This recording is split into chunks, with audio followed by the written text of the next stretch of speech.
Boa noite, pessoal. Meu nome é Edson Antônio de Lima.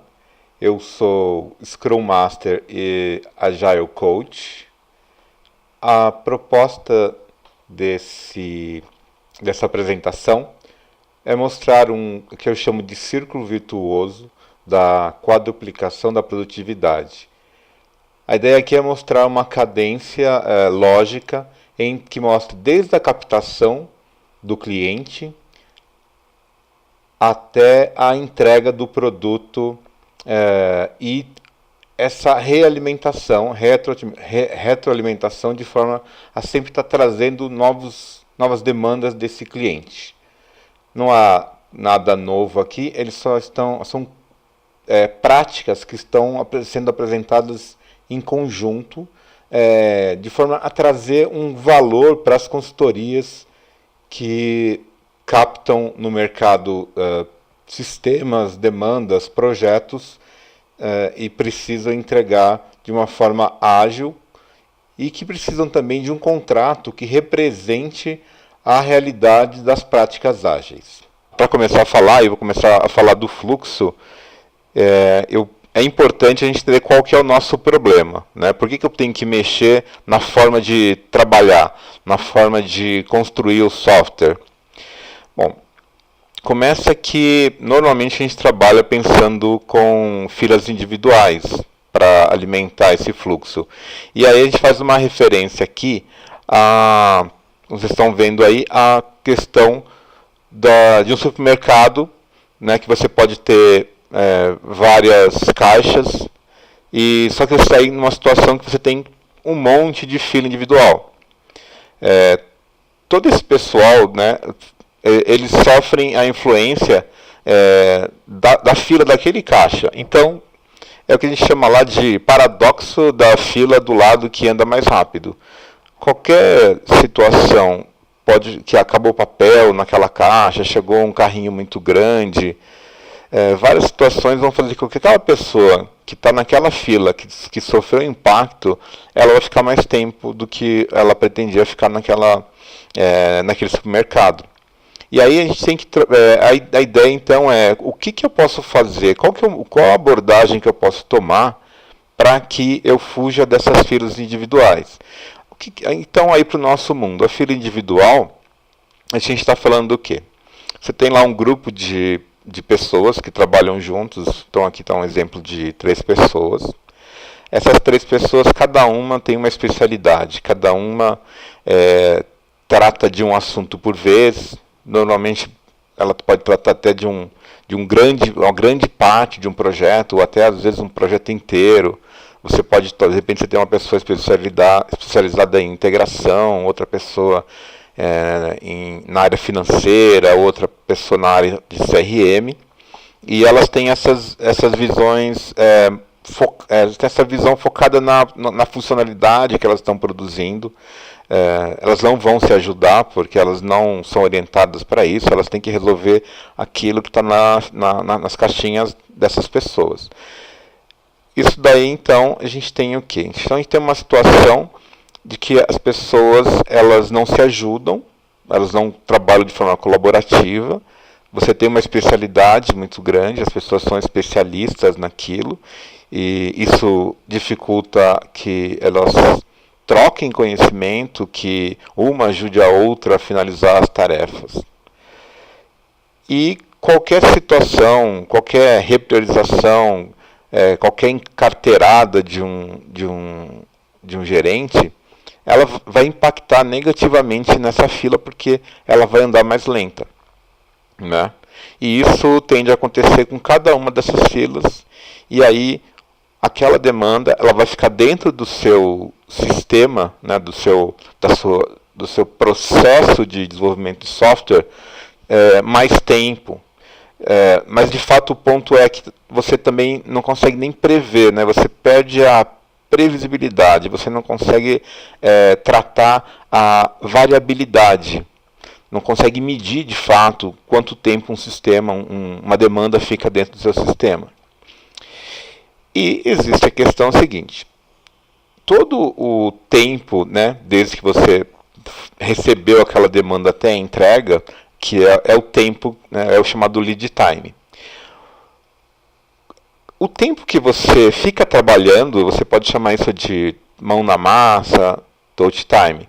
O tempo que aquela demanda está esperando para você começar a fazer, porque lembrando que ela está numa fila, a gente está falando o seguinte, do momento que você disse para o seu cliente que você ia fazer aquilo, até o momento que você vai entregar, até você pegar aquilo para fazer, de fato, aquilo é o tempo de espera, o tempo que aquilo fica na fila. Quando você tem um sistema bem azeitado, dinâmico, isso fica em torno de 20%. Num modelo de fila individual, isso fica talvez abaixo de 5%. Né? Então, nesse modelo, como é que eu consigo trabalhar para aumentar a minha capacidade, né, de entregas? Onde seria mais interessante eu estar atuando? Como o meu touch time é em torno de 20%, a gente tem que atuar naquilo que tem maior impacto, que é 80%. Então a gente tem que trabalhar uma forma de diminuir o tempo das demandas mais eficiente do que o modelo de fila individual.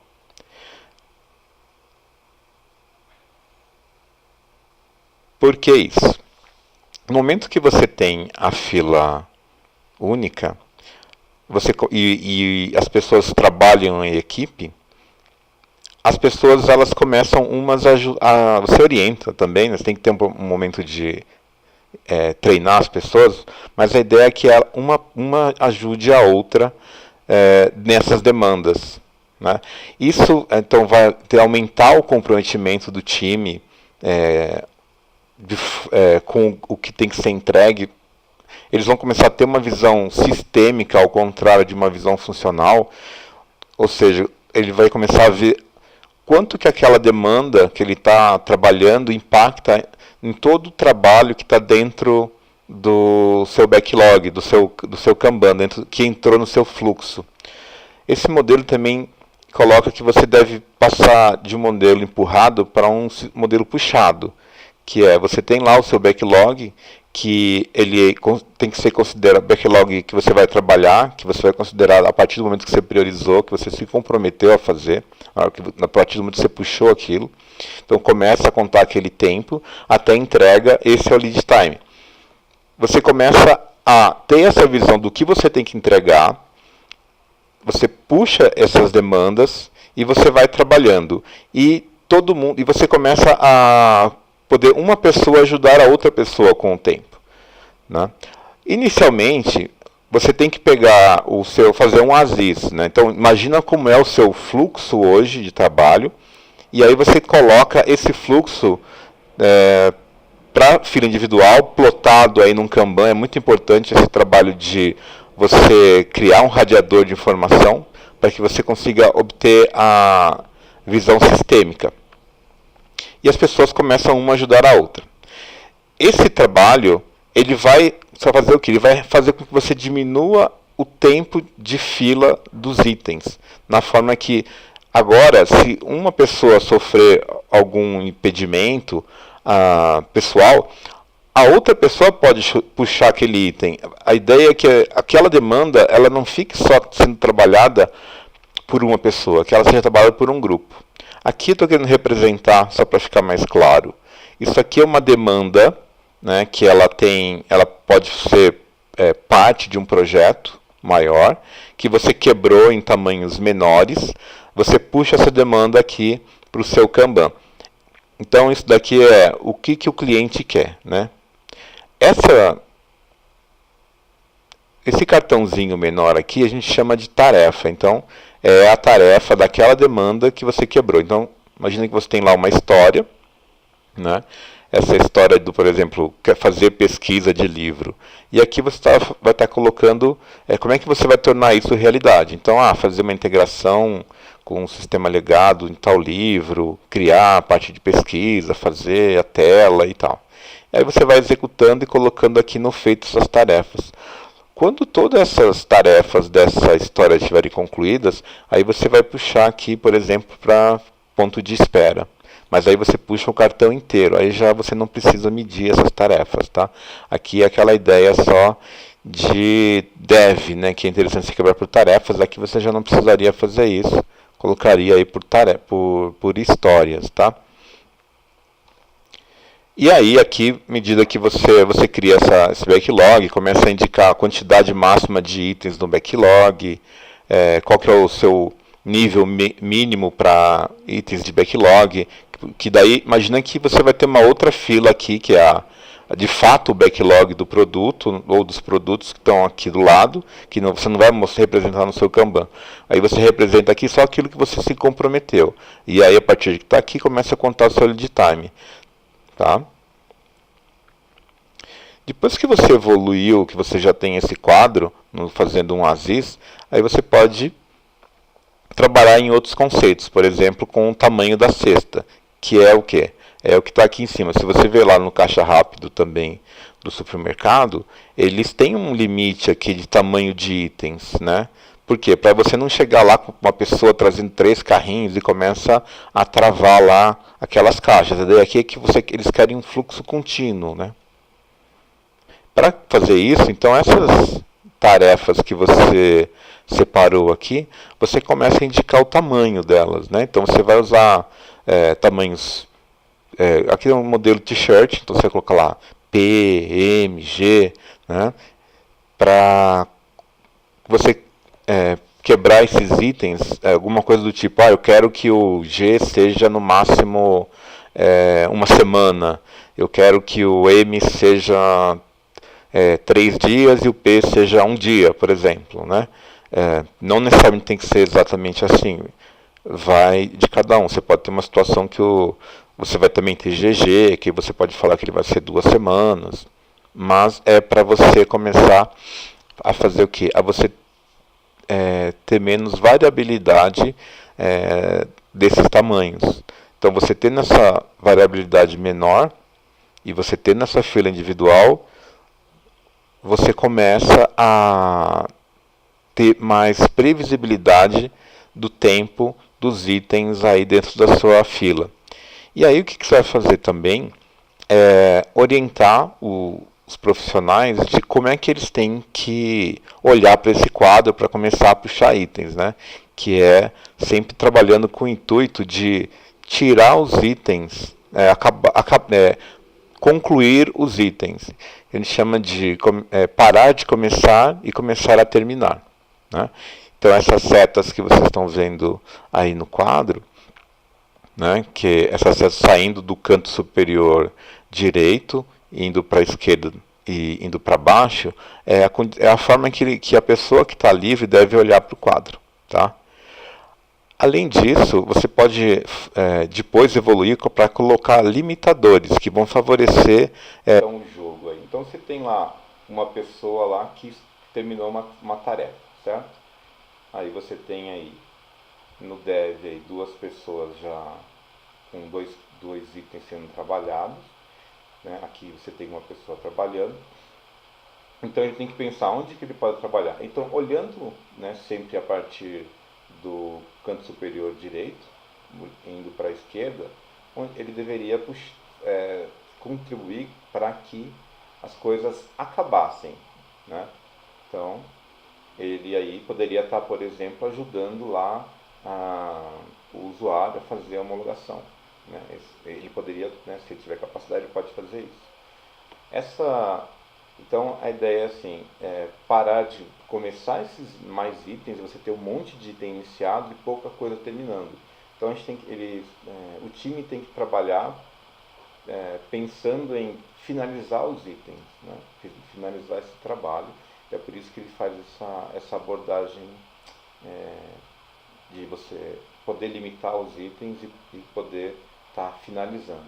Então esse é um trabalho que você vai estar fazendo, essa limitação, né, do trabalho das colunas, procurando os seus gargalos, né? Esse gargalo, né, que são esse item que fica acumulando, é interessante você sempre criar o chamado buffer, né? Você vê que a coluna aqui é dividida no meio, fazendo e aguardando, né? O buffer, no caso dos seus gargalos, você coloca aqui do lado esquerdo. Quando o ponto ele não é gargalo, aí você pode fazer isso do lado direito. Aí sempre lembrando que o ritmo do trabalho, né, vai ser dado a partir desses gargalos.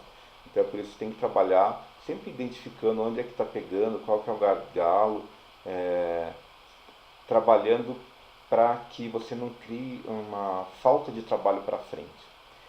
Quando você aplica esses limitadores, isso já vai jogando a responsabilidade do trabalho para trás, até chegar no cliente, de forma que o cliente vai ter que começar a se preocupar em como é que ele prioriza junto com você o que tem que ser feito. Então, para de ser aquele sistema de empurrar as coisas para que você faça, onde tudo é prioridade, e aí o cliente tem, aí, com a sua ajuda, tem que estar priorizando e dando a importância daquilo que tem que ser feito. Né? Sim, aquilo que tem mais valor para ele para ser feito.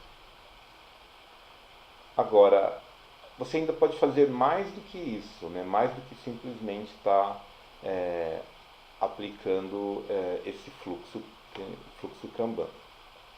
Você pode começar a fazer outras experimentações a partir de um momento de maturidade. E aí, por exemplo, você pode estar aumentando a sua capacidade. Então, imagine que você colocou a sua fila única funcionando, né? Você já treinou as pessoas, o time já está trabalhando tudo direitinho e agora você quer ter mais capacidade. Aí você pode começar aí a, por exemplo, né, seja além da fila única, além do tamanho já com menor variabilidade, o próximo passo, de acordo lá com a Little Law, depois que você trabalhou com essas partes, né, você pode começar a trabalhar aí com aumento de capacidade. Algumas propostas sugerem, por exemplo, você ter, depois que você chegou a um tamanho limite de time, né, eu acho que tem que respeitar lá o tamanho máximo de 9 pessoas, você pode fazer uma experiência que é 2 times utilizando o mesmo backlog, por exemplo. Então você vai estar aumentando a sua capacidade. Isso seria, imaginando que cada time é um servidor, você poderia estar criando aí um conceito de super servidor com 2 times.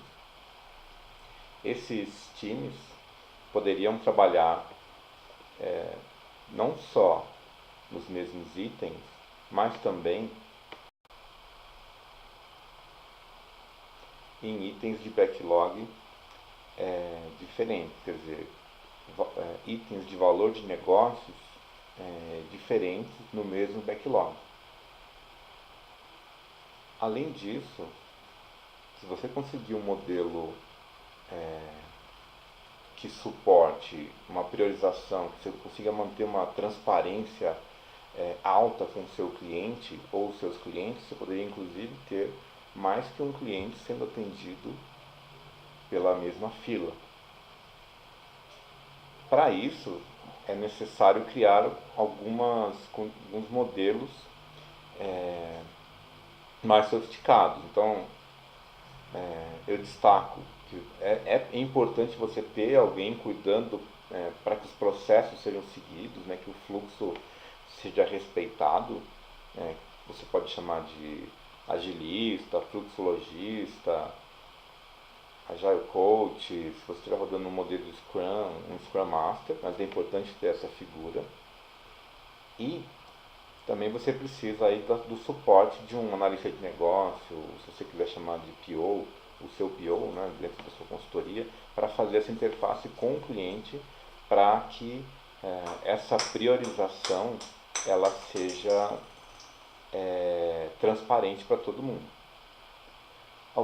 Tem alguns trabalhos que foram feitos nessa parte, né, e eu vou comentar, mas antes é importante falar um pouco sobre a medição.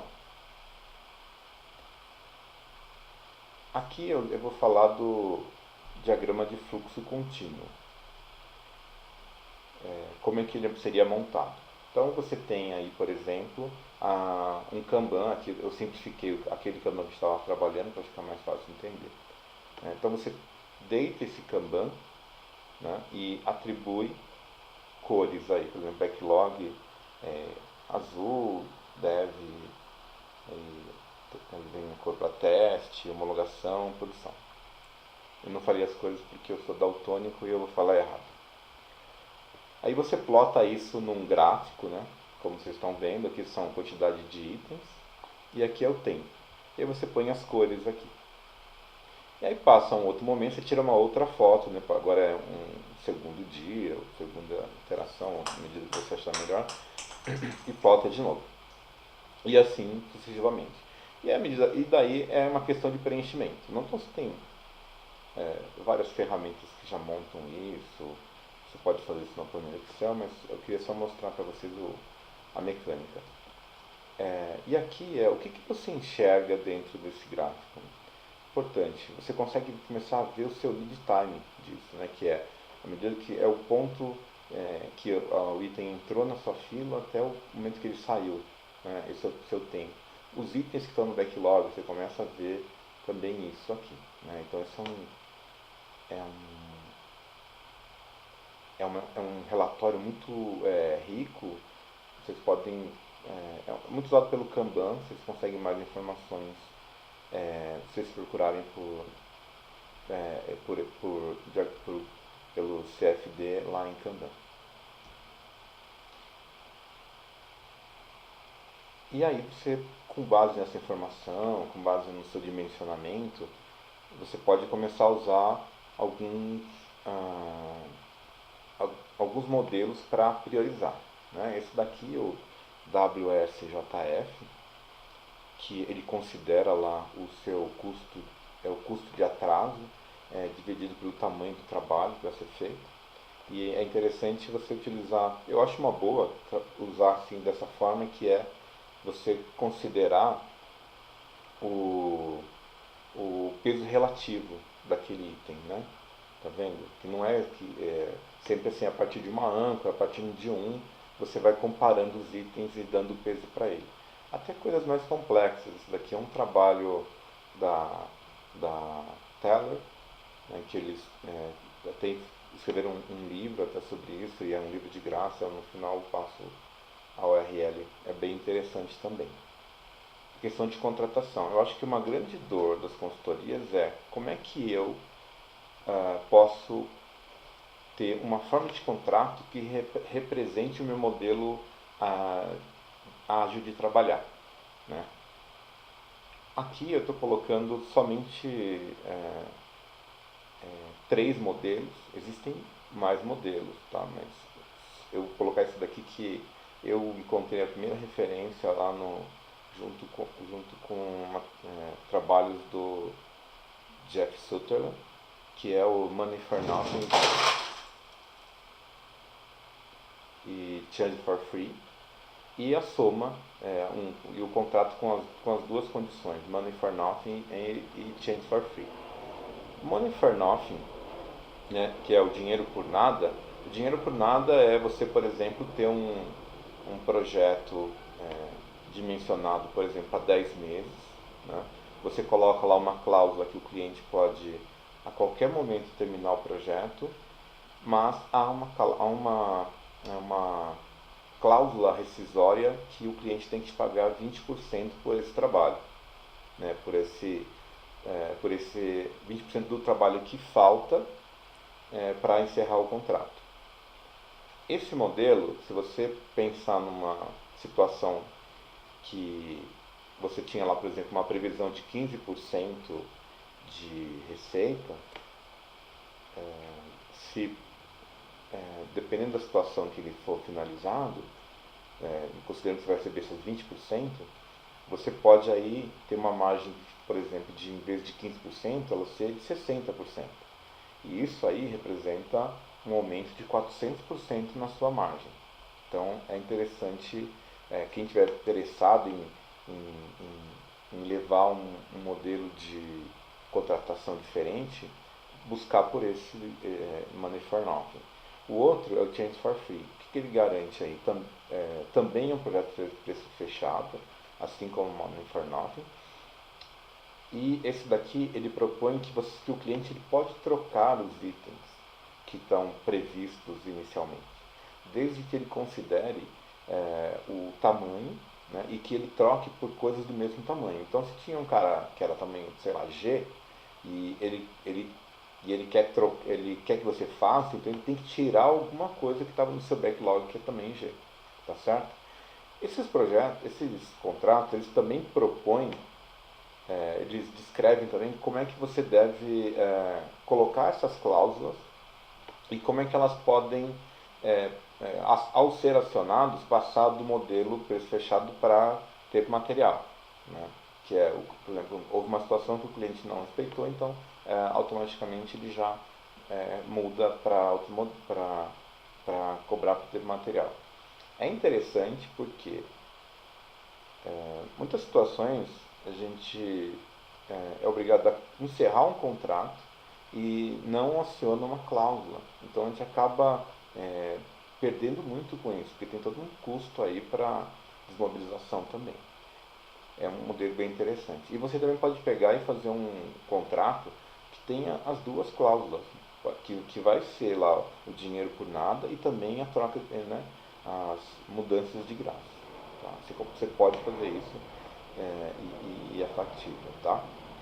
Um ponto importante aí, até para esses contratos, é que o cliente. Por que o cliente encerra um projeto antes? Porque ele passa. O cliente passa a ter um ponto que é o momento que ele não vale mais a pena fazer um novo item, que é como você fica medindo muito assim o custo, né, do projeto, daquela demanda e o que ela traz de valor. No momento que aquilo que ela traz de valor ultrapassar, for menor do que o custo dela, aí o cliente deve encerrar esse projeto, né? E é esse que é o ponto de encerramento. Lembrando que, como a gente sempre está priorizando esse backlog, coisas sempre vão ficando para trás, muita coisa que o cliente inicialmente imaginou que queria, no final ele acaba descobrindo que não precisa. E aí realmente o fato aqui é que não é feito, né? Por isso que você encerra esse contrato antes.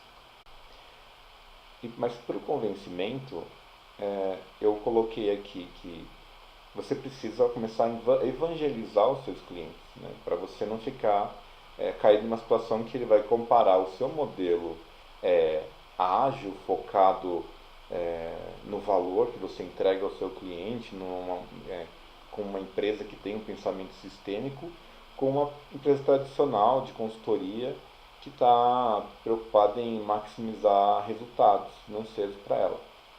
Então você tem que evangelizar e passar esse conhecimento para o seu cliente, né, do que é ágil.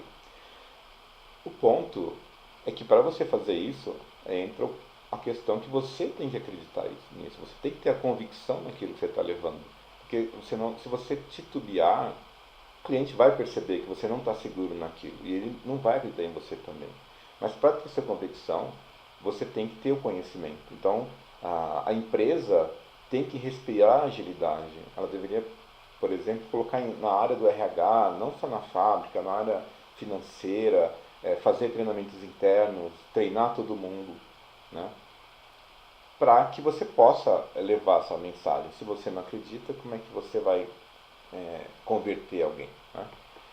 E hoje em dia não basta você ir lá só e falar, né, que eu sou ágil e tal. Você tem que demonstrar e tem que demonstrar pelas suas ações.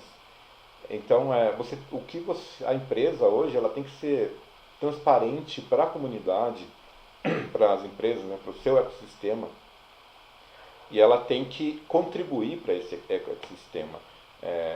Se ela é ágil, ela deve fomentar a agilidade em todo o ecossistema, nos seus potenciais concorrentes, para os seus parceiros, favorecer eventos como esse, né, de agilidade.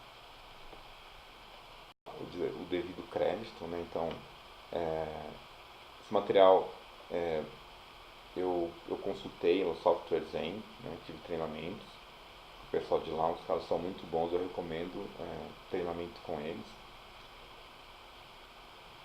A Taylor ela é uma consultoria que ela produz muito material para a comunidade. Você vai encontrar no site deles vários podcasts, livros super interessantes. Scrum.org, Scrum Inc., né, que acho que a maioria conhece. Alguns livros muito bons também que deram boas ideias para esse material. Por exemplo, o Scrum e XP Direto das Trincheiras. O livro do Kanban, do David Emerson. Bom, pessoal, queria agradecer a vocês estarem aqui assistindo essa palestra. E se vocês precisarem de alguma coisa, quiserem conversar, trocar uma ideia, meu e-mail está aí no canto inferior. Tá? Obrigado por tudo.